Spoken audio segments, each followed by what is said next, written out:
If you could get promoted, it should be a surprise. Really. You're working so hard at your job, and your boss says, we'd like you to take on more responsibility. We're going to give you a raise, and we're going to give you a title. Whoa, that should be a surprise. This is the Gies Download, a podcast from the University of Illinois' Gies College of Business. I'm Tim Sinclair, and today I sit down with Tony Petullo.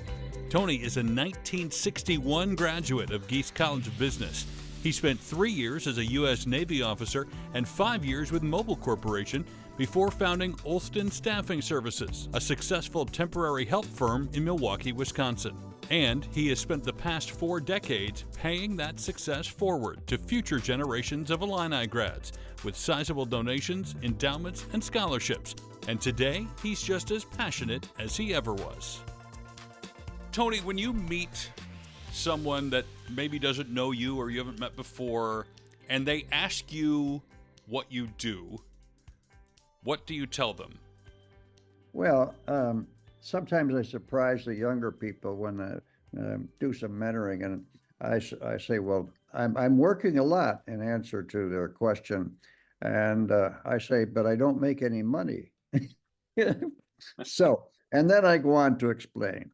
I actually sold my company in 2000. I was 60 years old. And that since that time, I've been busier than I've ever been. So that's what I do. I support a lot of groups, and I mentor. That's what I do now. You have an interesting sort of dichotomy about your life where there was obviously a very business-focused time, and now there's a philanthropic focused time, I guess would be the best way to put it, which includes art amongst other things. Talk to me about your passions now that you've kind of removed yourself from the business world, and then we'll go backward a little bit as it pertains to Illinois and Gies.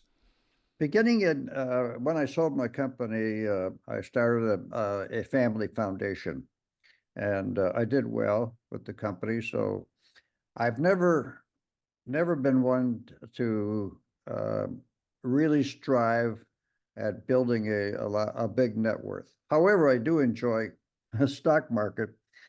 As I make more money, I just give it away because I don't have an extravagant lifestyle at all.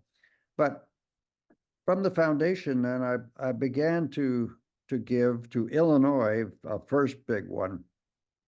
That was the leadership program, which is now expanded to several thousands of students per year at Illinois. That was my first big investment.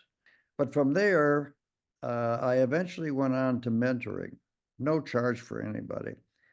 But previous to that, I had become a serious art collector. I'd always had a kind of an artistic bent, and I appreciated art, and I toyed with this and that. Never had an art class, never had a studio course, never took anything. But when I became a volunteer at the Milwaukee Art Museum, I really didn't know much, and so I was quizzing curators, dealers, and especially artists as to why they do this and what's the nature of their work. And I guess I've always been a passionate person who wants to know about somebody else, so that I steal a lot of ideas that way. So that began to develop in the 80s, and finally in the 90s.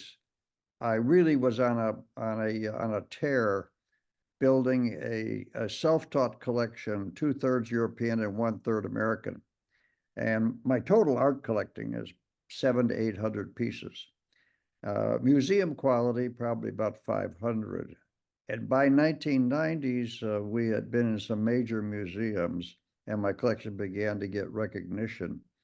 And it's one of the things I do is when I jump into something, I really want to do it well, which I advise young people too. Find something you can be really good at. Doesn't matter what it is, whether it's business, sports, I don't care. Just be really good at something. because then that enriches your life because you feel a sense of accomplishment. And that's what I tell students at Illinois is that you got to drive for or strive for perfection of something. It doesn't matter. And it may be maybe something you don't know about right now. That's why you have to be curious. So beginning, well, 10 years ago, I've been mentoring 16 business scholars and I visit with them every semester. But we have dinner. We talk about topics beyond business, what it's like to start your job, what you do on the first job. Don't move too quickly, stick around for a while. Because if I was hiring you and you had 3 jumps on a really early age, I probably wouldn't hire you. And we really have fun because most of them I keep them their whole college career. 8 times I get to visit with them. You're clearly a man of passion. One doesn't do all the things for free that you do without passion. Where does that come from? Why is it so important to you to devote semester after semester after semester to these students? What's the value, and why do you think you have that deep-seated need to do such a thing? That's a good question. I've asked myself that and I can never come up with an answer. I could tell you a little bit about my background. Maybe that'll help. Um, I came from a very, very modest family, paycheck to paycheck, for most of my early life. My parents were divorced early. After World War II, I was about 7 years old. And I realized how important it was to have guidance. And I never really had that much guidance. My really sponsors were teachers and coaches along the way. Going to college, I mean, I lived on the cheap, really cheap, but I worked a lot, and I had enough money, and my dad gave me a few bucks a month. And when I got out, I boy, I had nothing. I had no money. And Illinois was very different. The business college was very different. You didn't get a lot of help when I graduated in 1961. Today, in the business college, it's absolutely remarkable. There are so many opportunities for business students. The faculty is much closer. I didn't have a professor until my junior year. It was all student teachers. And so I realized how important it is. What is it specifically about Illinois and about the Gies College of Business? Obviously, you're familiar with it, so maybe that's enough. But all these years later, what is it about this place that you find so special and that may be different than other business schools around the country? It is remarkably well managed. The faculty is just outstanding. And all my experiences, I wouldn't have given them much money if it hadn't been for a couple of deans in the business college. And I could see that they were really, really devoted people. I mean, when you look at some of these accomplished professors, they could make a lot of money in the real world of business. They really could, but they're really devoted people and they want to teach and they want to lead and do research. So I just think very highly of them. When I give money to organizations in Milwaukee uh, and elsewhere, I like to see who's managing and what are they doing and how are their finances. And are they really a good organization? And are they making a contribution to the community? And the business college is their rate of accomplishments with the students, percentage of those who graduate, the percentage of those who get jobs within 6 to 12 months or go on to advanced degrees is phenomenal. It's very, very good. And for that kind of education, for the price you pay, is really something. You get to interact with students now on a regular basis, which obviously is a source of a lot of joy. I've talked about the exact same thing with Larry Gies. Not only was he a financial donor, but he gives of his time on a regular basis, which is truly special. What is your either favorite thing to share with these students, whether it's a piece of advice you've been given that you like to pass along, or something that you think they absolutely need to know or get a handle on before they leave school and head into the working world? I think they have to be focused. Think about the job you're doing. Be, as I've said, be good at something. At that job, you think about that job. And don't worry about getting promoted or how, and don't be afraid to ask questions. Ask questions and make notes. Remember people's names. You have to remember people's names. Write it down, even the spelling of their name. This is a very serious, if you thought academics was hard, this is really hard, starting your first job. And you want to do it right. You don't get a chance at a second impression here. You want that first job to be successful. If you could get promoted, it should be a surprise. Really. You're working so hard at your job and your boss says, you know, we'd like you to take on more responsibility. We're going to give you a raise and we're going to give you a title. Whoa, that should be a surprise. And don't give up early. It's not going to be easy. They may ask you to do a lot of things. You think, why am I doing these things? Because they're testing you.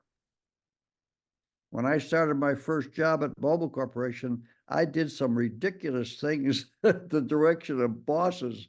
Like, why am I doing these things? Well, it's no different than learning a basic sport. If you're football, you have to learn to block. You have to learn to tackle. In basketball, it's another. In track, you got to learn something else. But you have to do these things and stay focused on that job. And don't be afraid to make a mistake. You make a mistake, don't make a big apology. Just say, oh, I learned something. I won't do that again.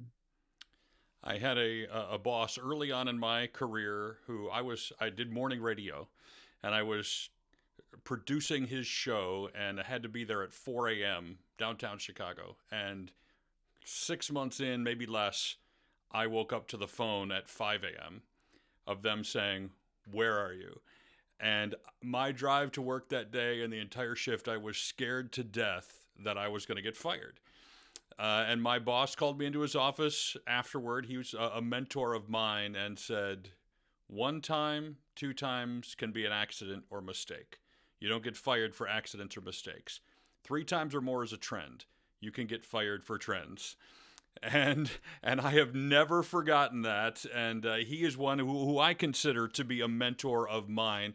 Do you have someone personally from back in your youth that sticks out as someone who is that kind of a mentor to you, like you get to be now? I certainly do. But before I answer that question, I want to tell you that is one of the key focuses I talk with young students about. You have to find a mentor. And it's one reason I say, do not talk about working from home.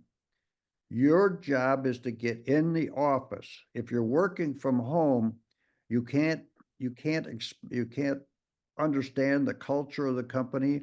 You can't People can't watch you and how you act, and you can't find a mentor. My mentor now, if I think back about back to high school, it was one coach I had. He was also one of my teachers for a couple of different courses. This guy was phenomenal. I wanted to be like him. He really didn't give me advice, maybe a little bit from time to time. It was more of me admiring him. You know, Abraham Lincoln had a lot of mentors, believe it or not, some of which he never met. They were politicians. But my next mentor was the boss the man who interviewed me on campus for my job at Mobile. He wound up to be my boss twice more.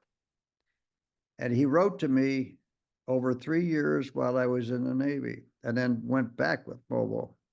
he was one tough Marine, ex-World War II and a major, World War II and the Korean War. And there was a no nonsense from this guy.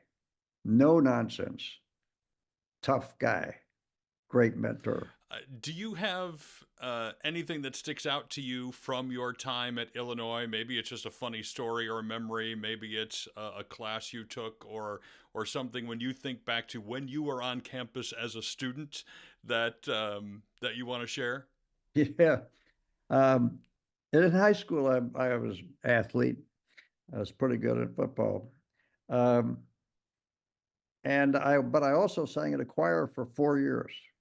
I always, even in elementary school, I sang. My voice went from soprano to second bass, and but we did some. It was a fantastic high school for music. I mean, we just cleaned up at the state, and we were on Ed Sullivan's show, and we really had a lot of accomplishments.